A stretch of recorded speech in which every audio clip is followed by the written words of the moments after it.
Listen, y'all, I'm gonna be honest, I'm tired. We're doing this the lazy way today. I am holding my microphone in my hand as well as my phone. And one take. We're doing this in one take. I don't care what my brain is telling me to do it correctly, but, hi. On this week's episode, we are traveling to Corellia in the core worlds where we will discuss shipbuilding, economics, Gross, Han Solo's questionable love life, and Taylor Swift. Of course. On with the show. Hello there, everyone, and welcome back to Lady Qi'ra's Galactic Adventure, where we traverse the universe on our Correlian Corvette Cruiser, the Vindicator. I am, of course, your host on this excursion, Admiral Qi'ra Vandani of the Alliance to Restore the Republic. On this week's episode, we are continuing our exploration of the interior as we travel to the planet Corellia. If you have no questions, comments, or concerns, then make sure to remember to welcome the live-action Garazeb Aurelios to our live-action Rebels family, to leave room for his boyfriend Callus, who we went to Lurisan and started a new life and family with, and no, you cannot tell me otherwise. This week on Lady Qi'ra's Galactic Adventure. I know all of you are here for Corellia, but here is a little sneak peek at the new series In My Era's Era as promised. Howdy everyone, and welcome back to our new segment In My Era's Era, where yours truly will be conducting a literary analysis of Taylor Swift songs in the lens of Star Wars characters. We are going backwards and we are going in backwards album order while I can speak. So we're starting with her latest album, Midnights, which came out in October of 2022. Last week, we covered the last track on the album, Dear Reader, track number, 20? So this week, we are going to be covering one of the most emotionally damaging songs she's ever made, would've, could've, should've, track number 19. And the reason, I just remembered I was supposed to write this down, 19, Taylor Swift was 19 years old when she dated the person that this song is about, who was 32 when they were together. And that person is, of course, John Mayer. Actually, would've, could've, should've is kind of a part 2. To another song that was on her third studio album, Speak Now, entitled Dear John, who's about John Mayer, I think, yeah. And that is more about, like, the treatment that she had to go through in that relationship and how he was a horrible person, but we knew that already, so, we're just gonna get right into this. Here is verse 1. If you would have blinked, then I would have looked away at the first glance. If you tasted poison, you could have spit me out at the first chance. If I was some paint, did it splatter on a promising grown man? And if I was a child, did it matter if you got to wash your hands? I didn't explicitly say so in the beginning, but the character we are going to be covering this week is Princess Leia Organa of Alderaan. I did cut some stuff out just for brevity's sake. I didn't want to... Look, this is going in the Corellia episode. Corellia is a very major planet for the Star Wars story. I did not want to take up any time that needed to be spared for Han Solo and his ridiculous little face. Anyways, I don't want you all to think that I'm making the anger expressed in this song specifically to Han, which is kind of ironic that we're doing Leia today, but even though he did treat her pretty terribly after their son turned to the dark side, like, I don't really relate this song necessarily to romantic relationships, even though it was based on one. To me, this song, in terms of Leia, seems to be in relation to her relationship with her blood father, Anakin Skywalker. So we're going to be talking about Vader. Just Vader. and Leia. Because Vader was Leia's best-kept secret during the New Republic period, right? In The Princess and the Scoundrel, Leia is actively struggling with the fact that she literally just found out, like, 2-3 days ago that her father is a Sith Lord. You know, casual, you know, the man who tortured her for hours upon hours on end and then allowed Tarkin to blow up her home planet and all of the people on it. Look, in the now Legends novel, Bloodlines, Leia is running for first senator after Mon Mothma decides to, you know, not be first senator anymore, when her secret is revealed to the public, and then Skywalker chaos ensues. That's kind of normal around here. Luke may have seen the good in Vader, but that's not a part of him that Leia has ever been privy to see. Even if she was looking for it, I don't think she could have found it. Getting into the text, though, lines 1 through 2 read, if you would have blinked, then I would have looked away at the first glance. I first want to go over the general meaning of the line, to which I then will elaborate based on the given character, obviously Leia in this case. This line details the first glance between two given characters or the speaker, is thinking of the what ifs, you know? I feel like we all do this at midnight, which is what the album is about, right? You know, questioning if our choices were the right ones and what other paths we could have taken in their stead. The speaker in this case is saying, you know, if you never looked in my eyes or looked at me, I would have looked away. Or I never, you know, would have taken an interest to you in any way. And you wouldn't have taken an interest in me, you know, nothing would have happened. In relation to Leia, I see her in episode 4 in this line, you know, trying to hide from the stormtroopers, or looking back on it in the future and regretting that she didn't try harder to stay hidden. Granted, I don't think anyone could have predicted, not even Leia could have predicted what would have happened next. But I know that in the future, just reading what I have about her, I just know that she would blame herself for it to a certain degree, but how could she have known that they were going to blow up Alderaan? But the sad thing is that they were going to do it with or without her, even if she wasn't on board, right? We know that the Empire had a list of, quote, dangerous planets that they wish to have destroyed. I'm also guessing that regardless of what happened on Scarif, the Empire was already close to disbanding the Senate as they did in episode 4. Because Alderaan was on the list, but so was Chandrila and Mon Cala. And we know that all of the prominent rebel leaders are from those places. So, you know, the Empire. Like, it's just not a coincidence that, you know, those planets were chosen.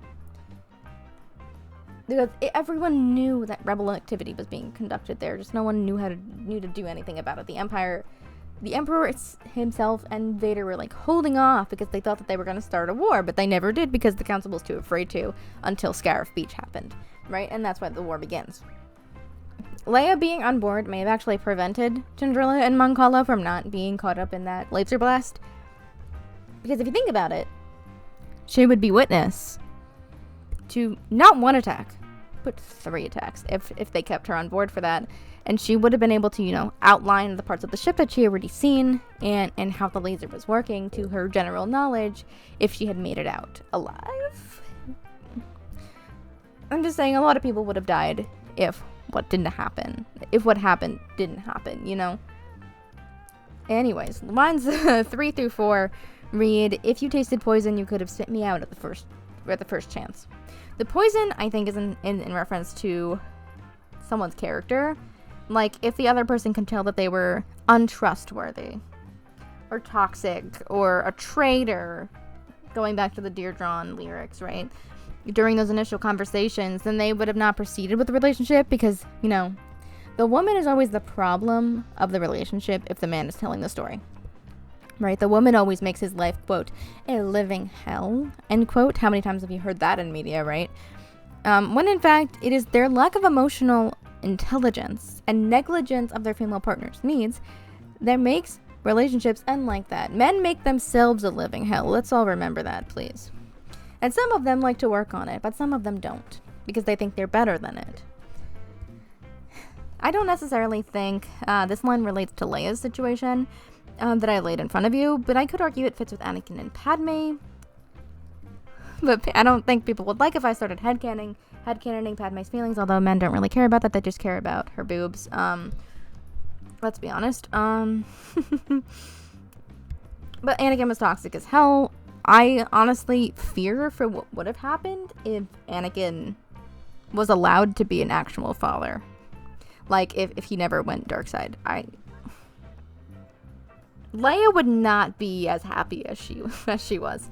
Moving on to lines 5 through 6, though, that read, if I was some paint to splatter on a promising grown man. Yet again, I don't feel like this applies to Leia, but this line is too important to not talk about. It's so clever, it's the spin on the phrase promising young man. We've all heard that before, right?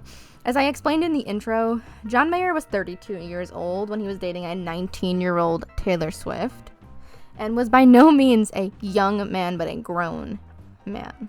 This line is the speaker, Taylor, commenting on how she was perceived by the media during the breakup, right? Like the previous line. The woman is always expected to take the blame for a failing hetero relationship, even if it wasn't their fault for any of the aforementioned reasons, right? Since she was so young, she, quote, destroyed, end quote, his reputation of the promising grown man by even just agreeing to be in the relationship when she could have been coerced into it. You know, he could have shown his true colors once the relationship began, which is probably what happened. It usually does with situations like this, right? You know, when the truth of the matter is, emotionally, she was more damaged than him because his emotions and his actions were left unchecked for so long. I mean, look, All Too Well is not just about Jake Gyllenhaal. I'm just letting you all know that. Okay. This is just such a well-written line. Like, if you want more on the treatment of the relationship, listen to Dear John. That's going to tell you the emotional manipulation that this man was doing to her. It's disgusting. But that's all for this week. In 2 weeks' time, we will be back in my Era's Era to cover the next song in our given order of discography exploration, Glitch, where we may or may not be discussing Callous and Zeb because they're my favorite, period. That was in my Era's Era with your regularly scheduled program. If you have been around the metaphorical block before, you know that we first start with the undescriptive, generally planetary Disney canon, and then get into the legend stuff if it's relevant from there. So, fair warning, since Corellia is, you know, a major Star Wars story planet, it's very likely we won't get to any legends on Corellia itself, because, you know, I have a life and a crumbling mental health. And if that is the case, please let me know if you want a Legends-only episode of Corellia. I will be happy to oblige. But let's get right into this, right? In canon, Corellia is, right off the bat, located at M11 in the Corellia system, so you know what time it is. It's time for everyone's second most favorite segment, Do's and Dudettes. It's system time! It's system time.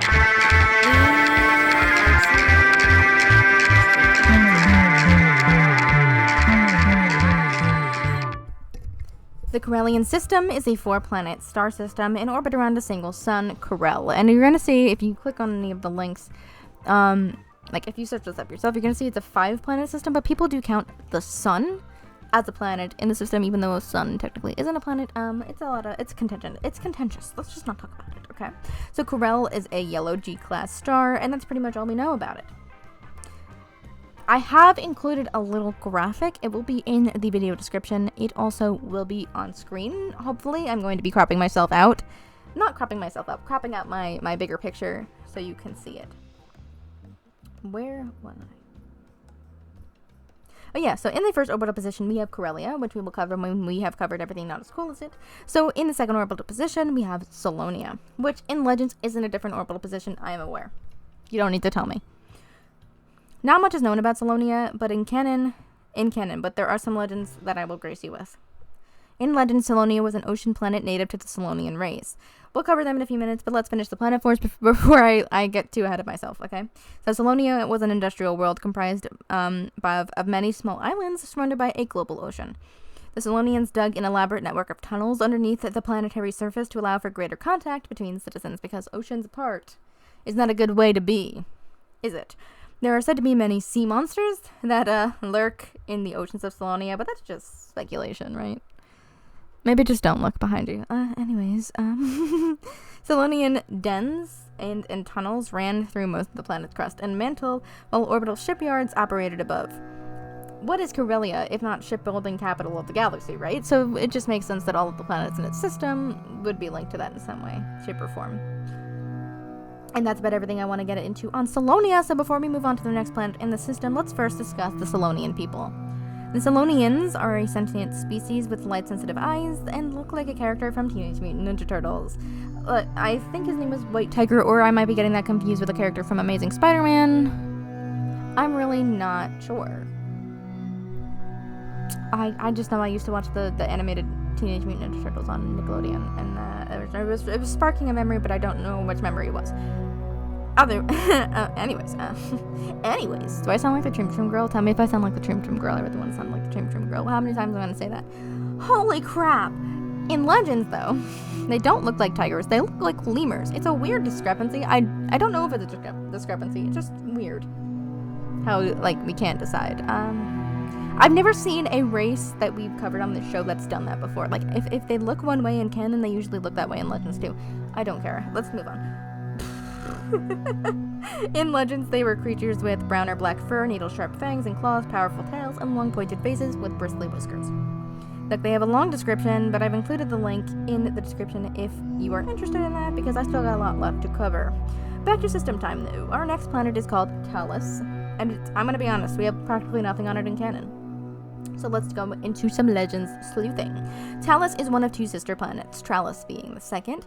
It had several moons and was a terrestrial planet, along with all of the usual amenities of terrestrial planets, such as standard gravity and blah blah blah blah blah. The geographic landscape of the planet varied from grasslands to mountains to forests to mudflats. Humans, Selonians, and Droll were known to inhabit this place, but let me be honest with you guys. Listen. Your girl's tired. We'll cover the Drolls when we get to Droll, their home planet, okay? Tight. I have included a link in case you want to do some reading on them or look up a picture of them. Also, fun fact, there may have even been a Zabrak colony here, a Zabrak. I'm on probably an Iridonian Zabrak. I doubt the Dathomirian Zabrak would come this close to the core. Because cults. Moving on to Talos' sister planet, and the final planet for this week, System Time Tralis, though. There's a similar amount of information on Tralis in canon as there was for Talos, so we're moving right on over to Legends. In Legends, Tralis was a terrestrial planet with all such amenities, right? In climate, its climate was very similar to its sister planet, but there's one major aspect which is kind of relevant since this, in Legends, right, like the way that Han Solo got his name is different in canon and Legends because of the movie. But in the Legends, his father, Jonash Solo, lived here. It was a mining colony, I believe. And that's about everything I have for you. That's relevant for System Time. So let's head back to Corellia and learn a bit more about this momentous place.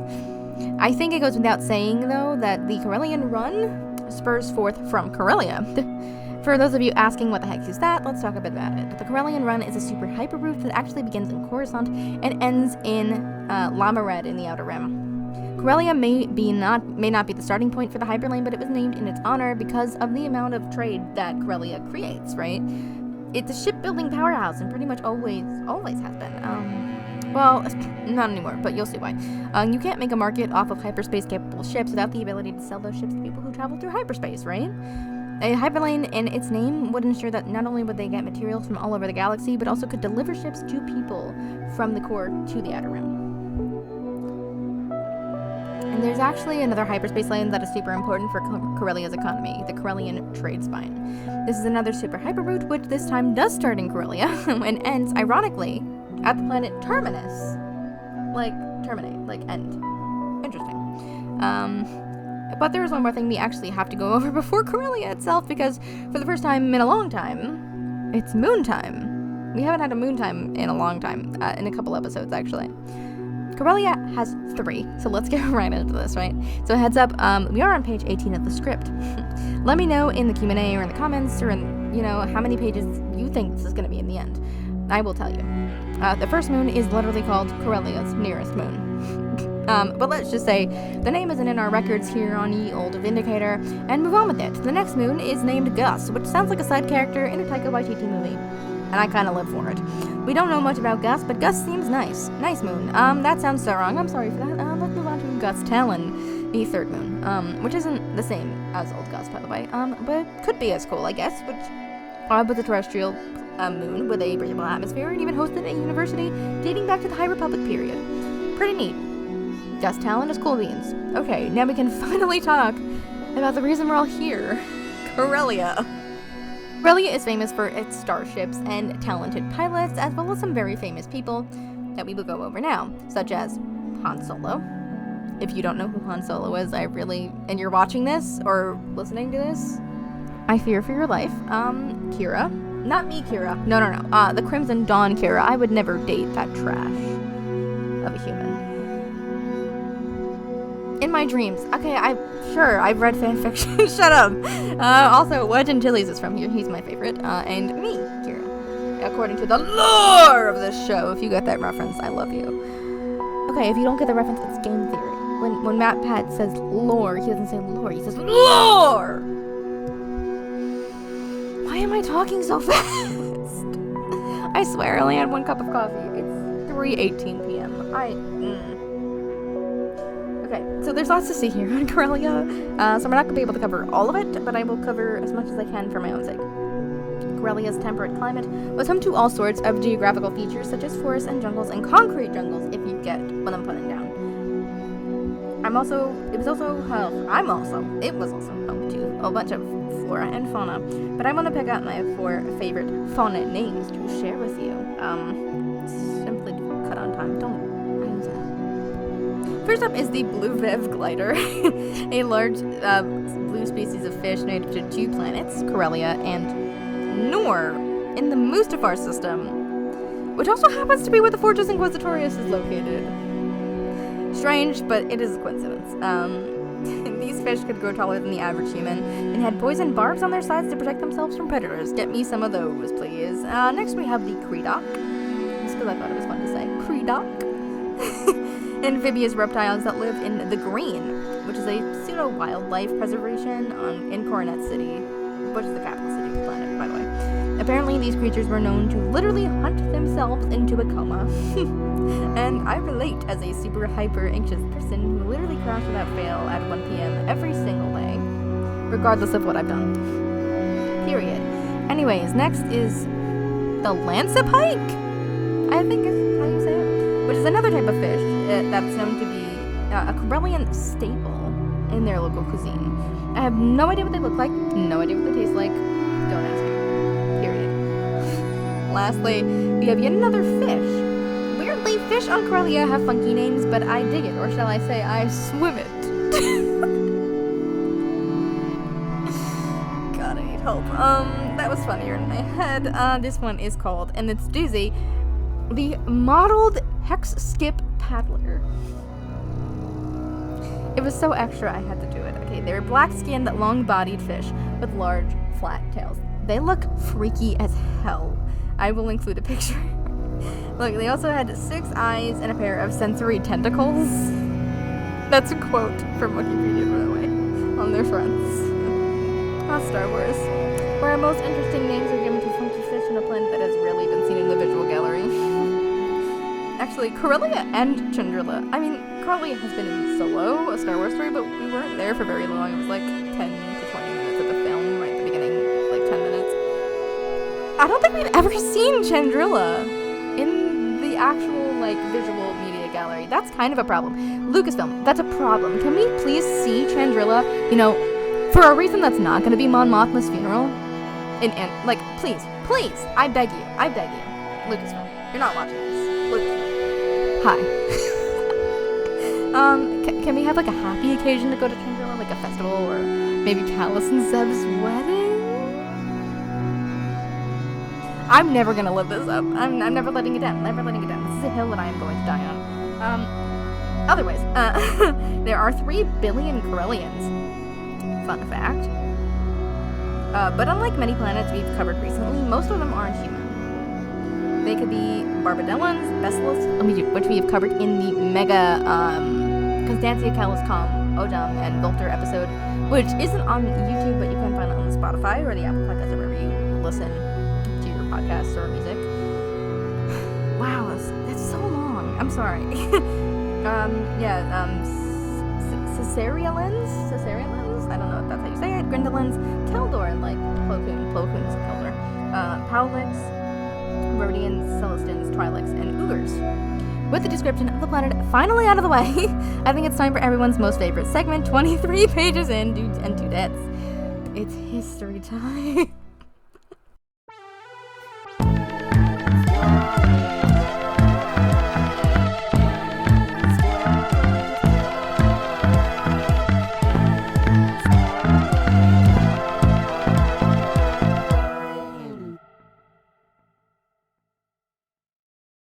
Corellia is an ancient planet, and its native Corellians have always been known to have this strange sort of wanderlust, right?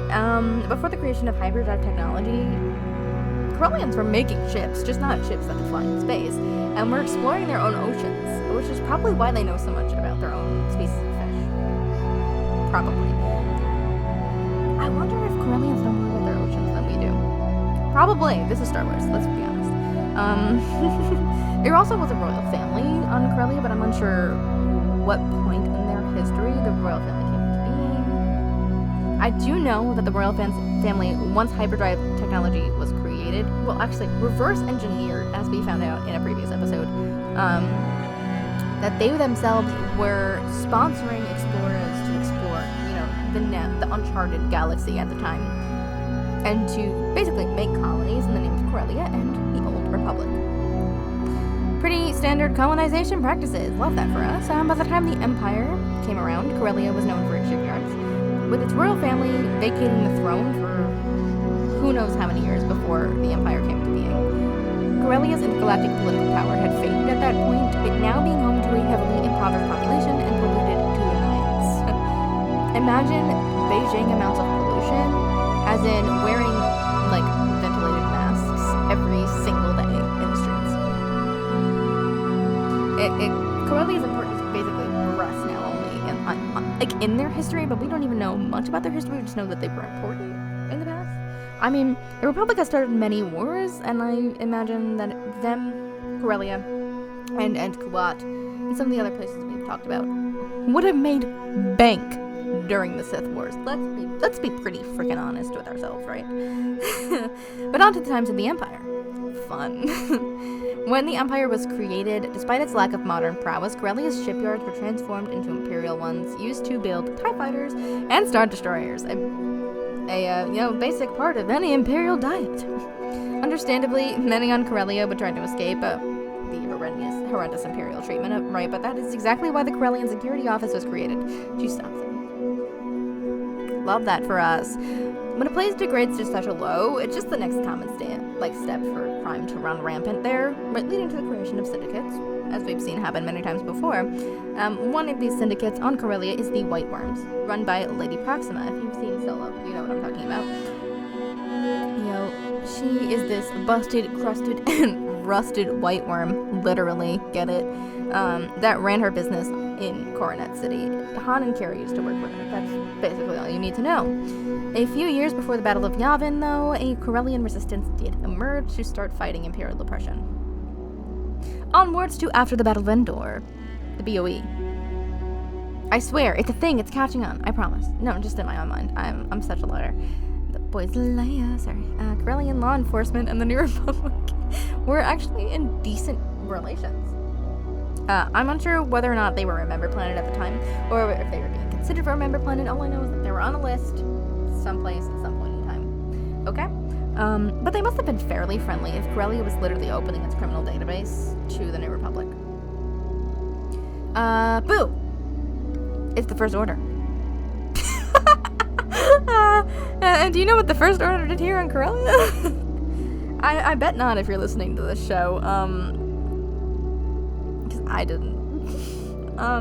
But the First Order was actually quick to establish a military presence here once they rose to power, occupying the planet completely and even nationalizing the Corellian Engineering Corporation. But by the time of a different BOE, Battle of Exegol, Corellia was in open rebellion, like most of the galaxy, I think, against the First Order. And I'm tapping out for the day. I'm very tired. I don't know about you, friends. And that is everything I have for you on Corellia in canon. That's literally it, just in canon. I hope you enjoyed your journey this week and your stay so far aboard the Vindicator. If you have any questions, comments, or concerns, then make sure to bring it up with one of our personnel on board. Via private message or a DM or something. I don't care. You can talk to me however. Perhaps on our TikTok at Shadow Collective Rules or at Unidentified Robot. Not on our Instagram. I did deactivate it in protest because, Meta is starting is behind the TikTok ban. Screw Meta. And maybe our new Twitter, however long that's gonna last, at twitter.com/lady__Qi'ra. Or perhaps at the review of the show on Apple Podcasts. Or if you don't listen on Apple Podcasts, you can leave a 5-star rating on any platform and you can just DM me your review if you really want to. That'd be chill. Or perhaps if you want more of me, I don't know why you would, but you can head on over to patreon.com/LadyKira Productions, one Lady Kira Productions, and for only $5 a month, you can have access to tons of additional content, early access to content in our exclusive Discord community. One of those things will be the extended version of the In My Era segment that you heard earlier today. I did the entire song. It took me friggin' 3 days to write. It's amazing. Okay, yeah, all of those usernames and their respective platforms will be listed in the show notes. Next week, we will be journeying to Dura in whatever core worlds that I can cover in preferably 30 minutes or less. Until next time, my friends, companions, and droids, may the Force be with you all. 28. The answer is 28, by the way.